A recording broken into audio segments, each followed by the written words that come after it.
दोस्तों अक्सर कहा जाता है कि डिप्लोमेसी के अंदर कोई भी किसी का दोस्त नहीं होता है और ना ही कोई किसी का दुश्मन होता है। वक्त और समय के हिसाब से दोस्त और दुश्मन बदलते रहते हैं, लेकिन भारत के विदेश मंत्री सुब्रमण्यम जयशंकर जी ने इन बातों को यूरोप के अंदर जाकर बदल दिया और अपनी स्टेटमेंट से यूरोप के देशों को चुका दिया और यूरोप के अंदर भारत का सबसे भरोसेमंद दोस्त कौन है ये भी बता दिया।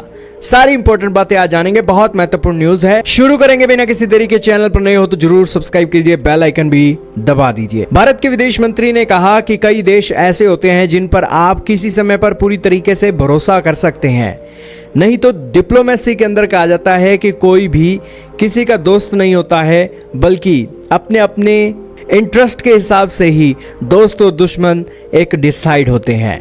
भारत के विदेश मंत्री एस जयशंकर यूरोप में भारत का सबसे ज्यादा भरोसेमंद दोस्त इन दिनों फ्रांस को बता रहे हैं। एक कार्यक्रम में बात करते हुए उन्होंने कहा कि फ्रांस कई मायनों में भारत का सबसे भरोसेमंद साझेदार है। और रायसीना मेडिटेरियन 2025 कार्यक्रम में उन्होंने अपनी राय रखते हुए यूरोप की वर्तमान वैश्विक नीति पर भी अपनी राय रखी। उन्होंने कहा कि यूरोप अब पहले से ज्यादा रणनीतिक और निर्णय लेने की क्षमता को लेकर जागरूक हो गया है।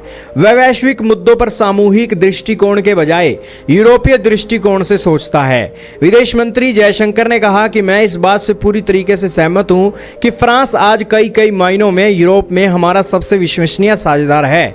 दोनों देशों के बीच में यह आपसी विश्वास का मतलब है कि हम एक दूसरे के साथ सहज हैं। दो देश इसे कैसे प्राप्त करते हैं? कई बार समान मूल्यों के जरिए और कभी कभी यह कहकर कि मेरी मुश्किल में आपने हमारा समर्थन किया और हमारी सुरक्षा आवश्यकताओं के लिए अपना पूरा समर्थन दिया।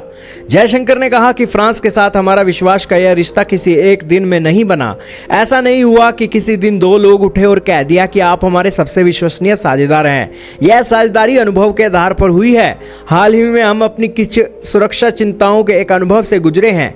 इस दौर में हमने देखा है कि कौन हमारे साथ था, किस पर हम भरोसा कर सकते थे और किसके साथ हम सहज थे।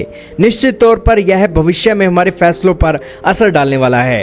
भारत के विदेश मंत्री एस जयशंकर ने हाल ही में ऑपरेशन सिंदूर से लेकर एक कोविड के समय की चली रशिया यूक्रेन की वॉर और रशिया से तेल लेने के बारे में ये सारे पहलुओं को इकट्ठा करके फ्रांस का भारत के साथ कंधे से कंधा जोड़कर खड़े रहना और राफेल फाइटर जेट से लेकर अपने आधुनिक हथियारों की सप्लाई करना और यूनाइटेड नेशन के मंच पर भी भारत का खुलकर समर्थन करना परमानेंट सीट का, इन सभी मायनों के चलते यूरोप के अंदर फ्रांस को अपना सबसे विश्वसनीय दोस्त बता रहे हैं। यही कारण है कि दोस्तों एक समय ऐसा भी आया जब डोनाल्ड ट्रंप राष्ट्रपति बने तो अमेरिका ने अपनी पुरानी जैसे वो भारत के साथ ट्रीट करता है वो वाली करनी तो उसने शुरू कर दी, लेकिन फ्रांस यूरोप के अंदर वो ऐसा देश बना था जो कि एक अपना सहज और इसी के साथ स्वाभाविक रिश्तों को बनाए रखने के साथ एक एक कदम भारत के साथ फूंक फूंक कर रख रहा है।